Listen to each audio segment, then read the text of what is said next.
Hello viewers, இனி நான் பார்க்க போறது ஒன் பீஸ் எபிசோட் 881.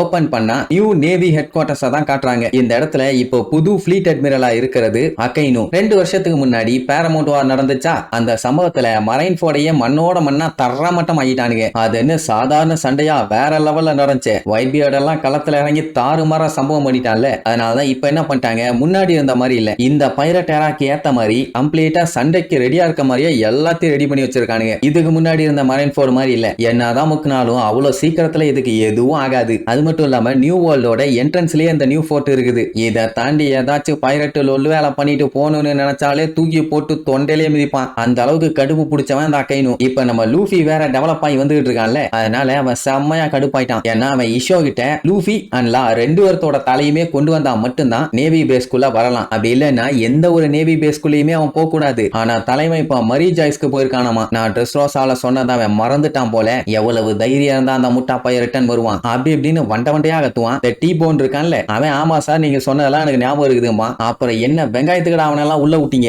அடிச்சு விரட்ட வேண்டியதானேமா. எப்படியே ஒரு நேவி அட்மிரலுக்கே இந்த நிலைமை. ஆக்சுவலா வந்தவன் தியரட்டிக்கலா கரெக்டா பேசினதுனால இவங்களால அவன் கூட போட்டி போட்டு பேச முடியாமா, அதனாலதான் விட்டுட்டோம்பாங்க. அட வேற ஒண்ணு இல்ல, நேவி பேஸ்குள்ள தானே அவனை போக கூடாதுன்னு சொன்னாங்க. மரி ஜாய் சொன்னும் நேவி பேஸ் இல்லையே, அதனாலதான் நான் வந்தேன்னு சொல்லியிருப்பான். அதெல்லாம் கிடையாது, என்னடா கல்லாட்டம் ஆடிட்டு இருக்கீங்களான்னு அவன் காட்டுக்கத்து கத்துவான். அந்த டைம் சென்கோக்கு அங்க ஓரமா வந்து நின்னுகிட்டு, என்னப்பா ஃபிளீட் அட்மிரல் பதவி கஷ்டமா இருக்குதான்னு கிண்டல் பண்ணுவான். மூடிட்டு போயா ரிட்டையர் ஆன அறவே காடு. சரி வேற யாரெல்லாம் இப்ப மரி ஜாய்ஸ்க்கு போயிருக்காங்கன்னு கேக்குறப்போ அரமக்கின்னு ஒருத்தங்க போயிருப்பான். அவனும் ஒரு அட்மிரல் தான். அவனை உடனே கான்டாக்ட் பண்ணி இஷோ வந்தான்னா அவனை திருப்பி அனுப்பி வைக்கணுமாமா. போகடா போய் எல்லாரும் வேலையை பாருடா விளக்கண்ணைகளான்னு சொல்லி திட்டுன்னு திட்டி அனுப்பி வைப்பான். எப்ப பார்த்தாலும் வைப்ரேஷன் மோட்லயே இருக்கானே, பிபி பிரஷர் அதிகமாகி செத்துற மாட்டானா டெர்டி ப்ளோ. அவனுக்கு லூஃபியோட போட்டோ பார்த்தாலே வெறி முத்திட்டு வருது. ஏன்னா அந்த வாரப்பவே அவனை போட்டு தள்ள வேண்டியது மிஸ் பண்ணிட்டான். பையன் இப்ப இன்னும் பெரிய ஆளா மாறிட்டு வந்தவனே அது அவனுக்கு கடுப்பாகுது. இருக்கிற ஆளுகளை ஒண்ணு கிண்ட மாட்டானுங்களாமா, வளர்ந்து வரவனுங்களை வளர விடாம பண்ணுவானுங்களாமா. இசரு வேற சும்மா இல்லாம பரவாயில்லையே 1.5 பில்லியன் போயிட்டானே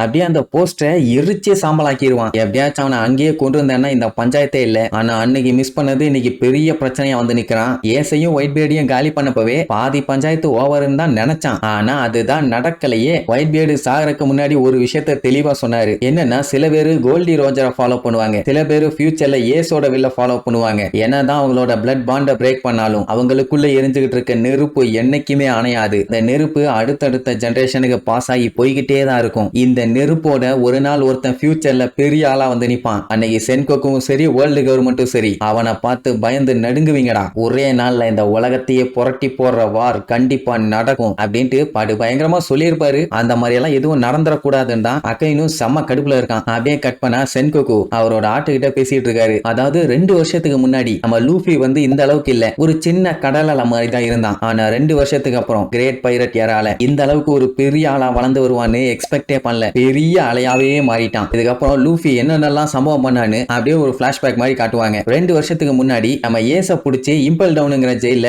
அண்டர் கிரவுண்ட்ல அடைச்சு வச்சிட்டானுங்க. அது எவ்வளவு பயங்கரமான ஜெயில்னு நம்ம எல்லாத்துக்கும் நல்லாவே தெரியும். கடந்த 20 வருஷமா அதுல ஏகப்பட்ட பெரிய பெரிய கிரிமினல்ஸ் எல்லாம் கொண்டு வந்து அடைச்சாங்க. ஆனா யாருமே இது வரைக்கும் அதுல இருந்து தப்பிச்சதே இல்லை. ஆனா லூஃபி என்ன பண்ணிட்டான், பகி, போன்க்ளே, மிஸ்டர் 3 இவங்க 3 பேர்த்தையும் வச்சுக்கிட்டு உள்ள போய் ஒரு பெரிய சம்பவமே பண்ணிட்டானுங்க. ஆனா அந்த இடத்தோட வார்டன் மகளன் சாதாரண ஆள் இல்ல, அவன் ஒரு விஷம். அவங்க கூட சண்டை போறேன்னு சண்டை போட்டு பையன் சாகர நிலைமைக்கு போயிட்டான். நம்ம பையலால அந்த டைம்ல தூரத்துல இருந்து அட்டாக் பண்ண முடியாது. ஐ மீன் நேர அட்டாக் பண்றது இல்ல வேற ஏதாச்சும் வித்தியாசமா ட்ரை பண்றது, ஸ்பீடா மூவ் பண்றது அதெல்லாம் அவனால முடியாதுன்னு வைங்க. பையன் அப்போ ஒரு கத்துக்குட்டி தானே, அதாவது எனிமியை தொட்டு தான் அவன் அட்டாக் பண்ணி ஆகணும். ஆக்கி பவரும் யூஸ் பண்ண தெரியாது. அதனால அவன் பாய்சன்ல சிக்கி சின்ன பின்ன ஆயிட்டான். நல்ல வேலை அங்கதான் நம்ம இவாங்கோ இருந்ததுனால பயலோட பாடியில முடிஞ்ச அளவுக்கு வேலைத்தனத்தை பண்ணி அவனை எப்படியோ காப்பாத்திட்டான். ஆனா அந்த டைம் நம்ம லூஃபி பாத்தீங்கன்னா சாவ தொட்டுட்டு வந்திருப்பான். சரி அப்படியே அடிச்சு புடிச்சு வந்து பார்த்தா ஏச தூக்கிட்டு போயிட்டாங்க. அதுக்கப்புறம் இனி நேவி ஹெட் குவார்டர்ஸ் தான் போகணும். எல்லாருமே இதுக்கப்புறம்லாம் ரொம்ப கஷ்டம் ஆஹா ஓஹோன்னு இருப்பாங்க. ஆனா லூஃபி அந்த டைம் கூட விடுறதா இல்ல, போய் ஒரு கை பார்த்தணும்னு சொல்லிட்டு நம்ம லூஃபி, இவாங்கோ, crocodile, ஜிம்பை எல்லாம் இம்பல் டவுனை விட்டு கிளம்புனாங்க. இது வரைக்கும் இம்பல் டவுன்ல இருந்து யாரும் தப்பிச்சது இல்ல, தப்பிச்சுட்டாங்கன்னா அவமானம். அதனாலேயே முடிஞ்ச அளவுக்கு சண்டை வேற லெவல்ல போச்சு. ஆனா எல்லாத்தையும் தட்டி பிரிச்சுட்டு கிளம்பிட்டாங்கன்னு வைங்க. அப்படி தப்பிச்சு அடிச்சு புடிச்சு கப்பெல்லாம் ஆட்டைய போட்டு கேட் ஆஃப் ஜஸ்டிஸ் கிட்டே வந்தாச்சு. இனி அந்த கேட்டை தானாதான் இவங்க இந்த ஏரியா விட்டு வெளியே போக முடியும். இல்லன்னா மறுபடியும் மகளன் வந்து மண்டேலே வைப்பான். சோ என்ன பண்ணலாம், டெட் எண்ட்ல மாட்டிட்டவேன்னு சொல்லி புலம்பிட்டு இருக்கும்போது கேட் ஆட்டோமேட்டிக்கா ஓபன் ஆகும். இந்த வேலை யாரு பார்த்ததுன்னா போன்க்ளே. நம்ம லூஃபியை காப்பாத்தணுங்கிறதுக்காக அவனே மகளனோட கெட்டப்ல போய் கேட்டை ஓபன் பண்ண வச்சு இப்ப கடைசியில அவன் மட்டும் மாட்டிட்டான். அந்த டைமுக்கும் போது எல்லாருமே அவனை ஒரு பிரதராவே பார்க்க ஆரம்பிச்சிட்டாங்க. அவன் ஃப்ரெண்டுன்னு சொன்னாலே உயிரை கொடுப்பான். இப்ப பிரதர்னு சொன்ன உடனே அவனுக்கு சந்தோஷம் தாங்க முடியல. இப்போ இந்த ஸ்பாட்லயே செத்தா கூட எனக்கு இதை பத்தி கவலை இல்லைன்னு சொல்லிட்டு ஆனந்த கண்ணீர்ல அழுது புலம்புவான். ஆக்சுவலா இவன் பேசக்கூடாது, இவனாலதான் தப்பிச்சாங்கன்னு தெரியக்கூடாதுன்னு நினைச்சுதான் வாய மூடிட்டு இருந்திருப்பான். பட் அவங்க எல்லாம் பயங்கரமா போன்ல கத்தன உடனே அவனால கண்ட்ரோல் பண்ண முடியல. நீ எப்படியாச்சும் போய் உங்க அண்ணனை காப்பாத்துறா, உன்னால முடியும்டா, போடா போடான்னு சொல்லி லூஃபியை கடைசியில அனுப்பி விட்டுட்டான். அங்க இருந்து தப்பிச்சிட்டா மட்டும் ஏசன ஷாப்பிங் மால்ல ஷாப்பிங்கா பண்ணிட்டு இருக்கான். மாசுருதின்னு கூட்டு போறதுக்கு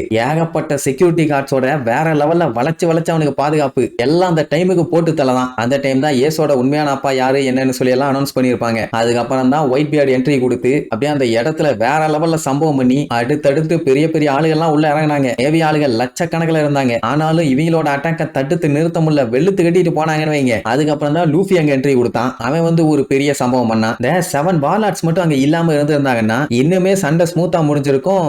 ஏச காப்பாத்துற சான்ஸும் கொஞ்சம் அதிகமா தான் இருந்திருக்கும். ஏன்னா அவனுக்கு வேற குறுக்கால வந்து ஓவர் வேலைத்தனம் பண்ணி விட்டு போயிட்டானுங்க. மெயினா அந்த மிகாக்கு இப்படி ஒயிட் பியர்டு நேவி பிளஸ் 7 வார்லார்ட்ஸ் இவங்கன்னு எல்லாத்துக்கும் சண்டை போயிட்டு இருக்கும் போது தான் இடையில நம்ம பையன் மேல இருந்து கத்திக்கிட்டே வந்தான். ஏசு நான் உன்னை காப்பாத்த வந்துட்டேன்டா அப்படின்னு. இதெல்லாம் நினைச்சு பார்க்கும் போதே அக்கைனுக்கு கொலை காண்டாகுது. சரி இதுக்கப்புறம் என்னாச்சு ஏதாச்சுன்னு அடுத்தடுத்த எபிசோட்ல பார்க்கலாம். டாடா.